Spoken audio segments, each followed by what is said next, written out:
पाँचवीं सी के तमाम तलबा व तालिबात, आज हमारा सबक नंबर 2 हज़रत अबू बकर सिद्दीक़ रज़ी अल्लाह अन्हु ख़त्म हुआ। हमने इसको आपको पढ़ा दिया, समझा दिया, पढ़ना सिखाया और उसके तमाम सवालात के जवाब लिखा दिए। आप सबने लिखे। अब देखिए, मैं सवाल नंबर 1 पर आपका इयादा रिवीज़न ले रहा हूँ। कौन बच्चा कौन इस रिवीज़न के लिए तैयार है? कौन? हाँ, खड़े हो जाओ। क्या नाम है आपका? आयशा सिद्दीक़ा। देखिए आयशा, सबसे पहला सवाल है कि दर्जा झैल अल्फाज में से मुनासिब लफ्ज़ चुनकर जुमले पूरे कीजिए।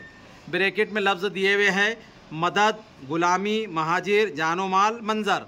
आपको खाली जगह पुर करना है। पहली खाली जगह है, उस ज़माने में अरब में खाली जगह का रिवाज था। वेरी गुड, गुलामी का रिवाज था।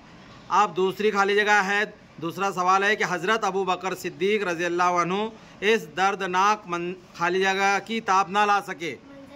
हाँ, मंजर की ताब ना ला सके। Very good. तीसरा है, मदीना पहुँचने के बाद हज़रत अबू बकर सिद्दीक़ रज़ी अल्लाह अन्हु एक आम खाली जगह की सी ज़िंदगी बसर करने लगे।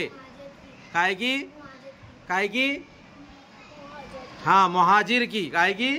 हाँ, मुहाजिर की सी ज़िंदगी बसर करने लगे। चौथा सवाल, हज़रत मोहम्मद सल्लल्लाहु अलैहि वसल्लम ने अपने साथियों से खाली जगह करने के लिए कहा। क्या करने के लिए? हाँ, वेरी गुड। पांचवा सवाल है, लास्ट, या रसूलुल्लाह, ये खाली जगह क्या किसी और के लिए हैं? हाँ, ये जानो माल क्या किसी और के लिए है? इस तरह से उन्होंने कहा। Very good. 3 क्लैप्स गो। आयशा ने सही जवाब दिया।